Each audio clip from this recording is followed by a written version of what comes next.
The summer started like any other, filled with plans to make some money and enjoy the break before the next school year. I landed a temporary job at a local store, spending most days folding clothes and helping customers. That's where I met Austin. He was a few years older than me, with an unassuming, maybe even friendly demeanor. First, he seemed calm and easy to talk to.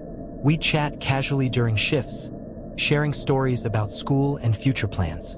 He seemed nice, though a bit too intense at times, asking very personal questions or pushing to know what I did outside of work.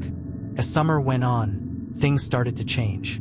Austin began showing up outside of work, around my neighborhood, near my school, and creepier still, he seemed to know details about my life that I had never shared. At the time, I assumed he might have overheard something at work or seen it on social media. Then things took a darker turn. One day, while tidying up my room, I noticed something odd by the window. It looked like a reflection at first, but upon closer inspection, I saw marks on the window frame, as if someone had leaned against it. My heart raced, but I brushed it off, trying not to panic. That night, however, I found undeniable evidence. A photo of me left on the porch. It had been taken from outside my window. After finding the photo, the sense of safety I felt in my own home was shattered. I showed it to my parents, who were immediately alarmed and suggested we call the police. Though we didn't have concrete proof of who might have done it, my mind kept circling back to Austin. He was the only person who had recently taken an unusual interest in me. The police came to the house, took photos of the scene, and advised us to reinforce the locks and install security cameras. Meanwhile, I started avoiding Austin at work, keeping our interactions as brief and formal as possible. But he noticed. One day, during a break, Austin cornered me in the store parking lot. He seemed nervous, almost agitated, and began ranting about how I was ignoring him. When I tried to walk away, he grabbed my arm and said something that made my blood run cold. "I just want you to see me the way I see you." It was the confirmation I had dreaded. I told him to leave me alone and ran back inside, reporting the incident to my manager. Austin was given a warning and sent home that day, but the unease lingered. I knew it wasn't over, and I was right. A few days later, everything spiraled out of control. It was a quiet evening, and I was studying in my room. My parents were watching TV in the living room, and everything seemed normal. Then I heard a sound at the window, a faint noise, like someone fiddling with the glass. My entire body tensed, but I tried to convince myself it was just the wind or a branch. When I glanced at the window, I almost screamed. Austin was there, outside, staring at me. His face was partially obscured by the darkness, but I recognized his eyes immediately. He didn't try to hide. He just stood there, as if waiting for a reaction. I bolted to the living room and told my parents what was happening. My dad went to the window, but by the time he got there, Austin had disappeared. We called the police immediately, and they promised to send a patrol car to the area. But later that night, something even more terrifying happened. Around midnight, I heard a noise downstairs, the unmistakable sound of something breaking. My heart pounded as I heard my mom scream, and it hit me. Someone had broken into the house. I locked my bedroom door and called 911 again, my hands shaking as I listened to heavy footsteps climbing the stairs. The footsteps grew louder, closer, as I tried to keep calm in my room. The police were on their way, but it felt like they'd never arrive in time. Then I heard someone trying the doorknob. It was Austin. He started banging on the door, shouting words I could barely make out. "You can't ignore me forever," he yelled, his voice filled with rage and desperation. I was frozen with fear, clutching my phone like it was the only thing keeping me safe. Outside the door, my parents' panicked voices mixed with the sound of his fists hitting the door. And then everything happened quickly. I heard the sound of sirens approaching, and Austin's yelling abruptly stopped. Footsteps thundered back down the stairs as he tried to escape. Moments later, the police stormed into the house, weapons drawn, and caught him in the backyard as he attempted to climb the fence. When I finally came downstairs, I saw him being handcuffed, his eyes still locked on me, filled with anger. He was mumbling something, but I didn't want to know what it was. I clung to my parents as the officers led him away. The nightmare of that night was over, but the recovery was just beginning. Austin was convicted of breaking and entering an attempted assault. I later learned he had a history of obsessive behavior toward other women, but it had never escalated to this extent.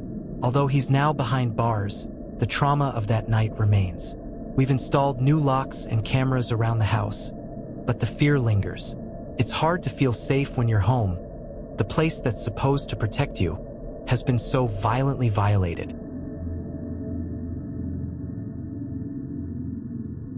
When I started high school, I was excited about the idea of a fresh start. New classes, new friends, and maybe even a little romance. That's how I met Elijah. He was charismatic, older than me, and always seemed to know exactly what to say to grab attention. At first, he was attentive, sending funny messages and doing everything he could to make me feel special. I admit I was flattered that someone like him was interested in me, but over time, his compliments and attention started to feel suffocating. He wanted to know where I was every moment, who I was talking to, and if I took too long to reply, he'd get upset. Things escalated quickly. One time during lunch, Elijah showed up in the girls' bathroom while I was there with a friend. He walked in without warning, wearing a smile that seemed out of place and unsettling. My friend immediately left, but he stayed, blocking me against the wall and trying to touch my face and shoulders, despite me repeatedly telling him to stop. The moment was as terrifying as it was humiliating. After that, I started avoiding Elijah, but he would follow me through the hallways, send me constant messages, and wait for me outside of my classes. I knew I needed to do something, but the fear of not being taken seriously held me back. After the bathroom incident, my discomfort only grew. Elijah began showing up in places where I usually felt safe, like outside my classrooms or near the cafeteria, always with that smile that now felt threatening. When I tried to ignore him, he'd send messages like, "You can't run from me," or "Why are you treating me like this?" I decided to block his number, but that only made things worse. He started showing up even more frequently, always trying to corner me in places where no one else could hear. The breaking point came during a class. Elijah passed me a note, insisting that we needed to talk. When I left to go to the bathroom, he followed me. As soon as I walked in, he appeared again, this time more aggressive, grabbing my arm and telling me I needed to stop doing this to him. It was in that moment I realized I couldn't handle this on my own anymore. I ran out of the bathroom and straight to the school counselor's office, where I told her everything that had been happening. My voice shook, and my stomach was in knots, but I knew I had to speak up. The counselor listened carefully, asking for details and reassuring me that they would take action. After reporting everything to the counselor, she immediately called the principal and began the process of notifying my parents. Elijah was called to the principal's office later that day, but by then, I had already left the school with permission to go home and rest. Despite the counselor's support, I still felt terrified. What if no one believed me? What if he kept coming after me? The next day, I was called back to school for a meeting. My parents were there, along with the administrators and the school counselor. That's when I found out that Elijah already had a history of similar behavior at other schools. The revelation left me shocked and deeply disgusted. Why hadn't anyone done anything sooner? The school administration acted quickly. Elijah was immediately suspended while they conducted an investigation, and a few days later, the decision was made. He would be expelled. The school also reported the incident to law enforcement, who opened a broader investigation. I was relieved to finally feel safe, but the trauma of everything that had happened still lingered. I decided to start therapy to cope with the fear and anxiety, and slowly, I began to feel more in control of my life again. Knowing that Elijah wouldn't be able to hurt anyone else was the first step toward my recovery.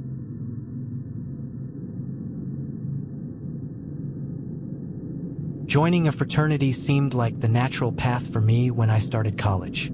I grew up hearing stories about how fraternities helped build lifelong friendships and open doors to future opportunities. When I was accepted into college, a few upperclassmen from my program invited me to a recruitment event.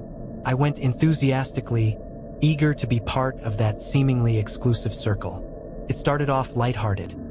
Parties, meetings, and a sense of belonging. But as the process continued, I realized there was a darker side to it.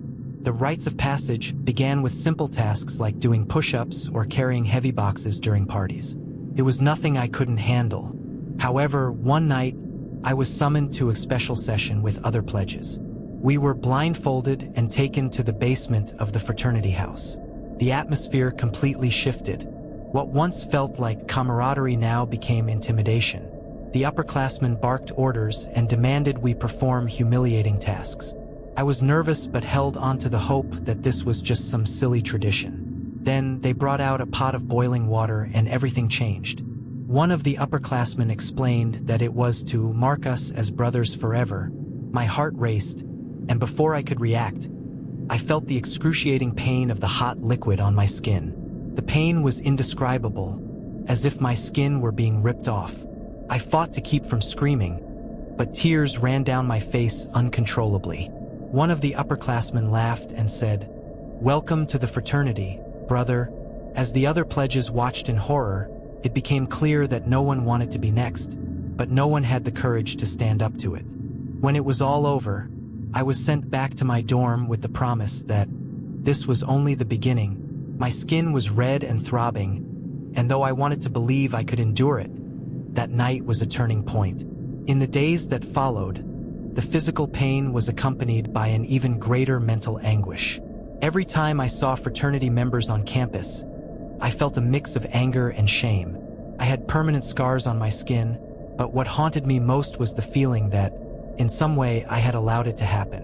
Eventually, I decided to confide in a trusted friend, who encouraged me to seek help. I went to the college administration and reported everything, from the humiliating tasks to the moment I was burned. It was one of the hardest decisions I've ever made, but I knew I had to put a stop to it before something worse happened. After reporting the incident, I was called to meet with the campus conduct office. Retelling everything was exhausting but also freeing. They assured me that my report would be taken seriously and that a formal investigation would begin. In the following days, I heard rumors that other pledges were being called to testify.